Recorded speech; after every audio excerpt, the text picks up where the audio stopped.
when you mentioned that, sure, like there's sometimes limitations people have, right? That, okay, they really don't have enough time for this. The way I think about it now is that if I don't have time to do something, it's because it's not a priority for me. Right. And it doesn't fulfill you. Yeah. Like you just said, and I think that's key, the fulfillment piece, right? Like if something fulfills you, you'll find a way to do it because you feel that instant, or not even instant, but that long-term gratification of like, hey, I did that thing and that thing makes me happy, or it makes me not even just happy, but it's hard to describe fulfillment, right? Like how do you put words to what the sense of fulfillment feels like? You know, it's like when you eat a full meal and you feel like you're just filled with that like security of knowing like, hey, like I'm feeling good, like, you know. And I feel like our minds function that way too. Like how do you feed your mind and give it what it wants to feel full? That's right, fulfillment. And I think that piece is so crucial. Like you will find, and I think like what stands in the way of us finding fulfillment sometimes is those fears.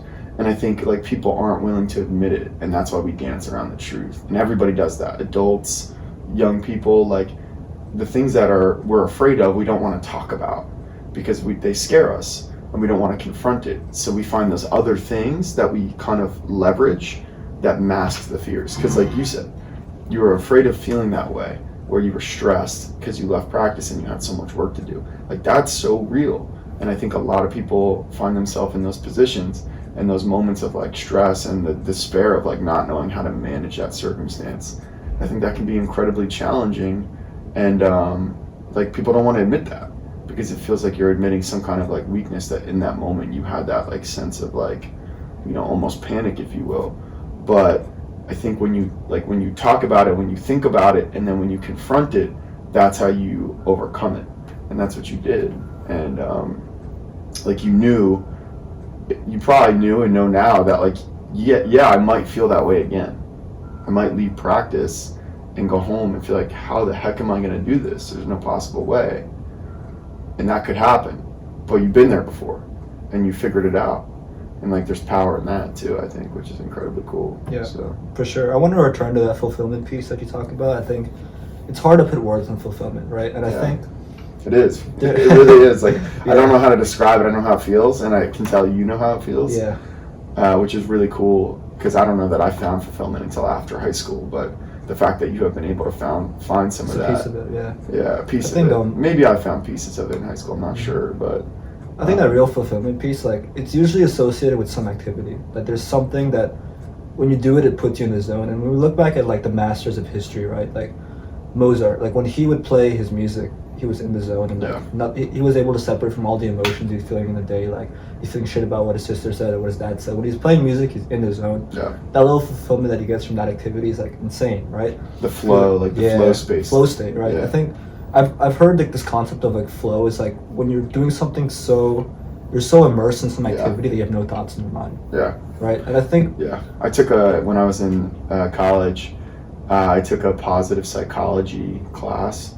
It was a term-long class that focused on exactly that, like, you know, what we're talking about. Like, you know, psychology tends to always focus on like the negative aspects of our psychology, but this class was obviously focusing on what is good, and flow state was a big part of it. Like, what are the things you do that like everything else in the world gets quiet because like you're doing that thing? And like driving, they say for some people can be a flow state. As like silly as that sounds, do you drive? Oh, I have a permanency. I drive. Usually with people though. So. Yeah. But the actual act of driving, people say, "Oh, it's a flow state." But you were saying, go ahead. You were saying. I think since we're so unique as individuals, genetically, experience-wise, and there are different flow states, activities that we have.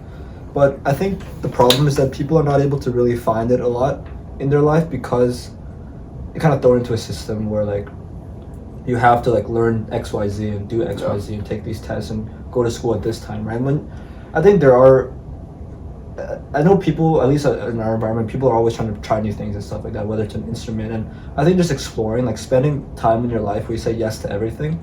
I think my sophomore year was a period where I said yes to everything. Yeah. Right? Like, join cross country, okay, I joined cross country. Try this thing. Devin Ray said, come join wrestling. I just tried it, like why not? Right. You know, I think just like trying everything as much as possible and like feeling through the fear of like holding back, like I don't really want to do this, like just doing it anyways can unlock, like, for me, like, cross country wasn't a flow state activity at all, and I hated it. But wrestling, But that's information. Like getting Yeah. information is good. yeah, You that's learn good. that. Yeah, for sure. I think for me, my main flow state activities, one is wrestling. Just because when I'm wrestling, I have no thoughts in my mind, and like that's why whenever I wrestle like that, I just feel great the next 2 days. Like I feel more at peace, like more gratitude for life, more like I feel like I'm going to bed with a smile on my face, kind of. But Yeah, that's cool. that's I feel that way too, and I feel like as busy as work gets when wrestling season kicks in, because it takes so much of my attention, because I want it to, because I want to put the energy into it. Like I don't really, it doesn't bother me that like other areas like classwork are gonna then like build up, because it's like when we're in practice and when we're there, it's like nothing else matters. Yeah, and that because is really cool. when you have something to focus on, like right now in the present, you stop thinking about the shit from the future, so you're not as anxious and not as stressed as you normally are. Yeah. And I think in addition to wrestling, like I noticed probably in like September that I really enjoy just talking to people, and that kind of puts me in a flow state. And I also like learning, right? I spend a lot of time watching podcasts, reading books, and I'm like, you know what? I'd enjoy doing something like this. Right? I enjoy talking to people. And I think when I started this, So that's the origins Yeah, of, that's the of origin. the Brew Bravery podcast. yeah. Yeah, So, that makes sense. I remember it was like the week before long weekend. I'm like, you know, let's just do it. Like, why Yeah. not, right? And I call Max. We do the first one, then I do one the next day, and I'm like, this feels good. Yeah. And you can see the That's cool. difference. Like, you just when you have like a core purpose in life, that like, yes, this is the one thing I just want to do as much of as possible. Like that one activity or like form of work. Like maybe for you it's petty wrestling right now. That core thing that you're thinking about all the time. You're in the shower, you're thinking about it. You're walking to class, you're thinking about it. I think when you have a purpose, you feel very fulfilled. Yeah. Right, coming back to the fulfillment piece. But I know there have been periods in my life where I haven't had that. Like even over the summer when I was working my EXP lab, like when I was spending like 8 hours a day, like sitting inside and like coding, like I didn't feel that fulfillment for life. And I do have a journal, so I sometimes read back journals, and it's so different. You can see like the state of mind that I have is like, I didn't feel great over the summer, but it's so different now. So I think I really encourage like other people to just keep trying new things and find out those activities that like bring you so much joy, and then work to kind of like feel through that fear. And, It makes me wonder, like, as I hear you talk about that, like, do you think there's people out there that never find it, that like never get a piece of it, or find that sense of fulfillment?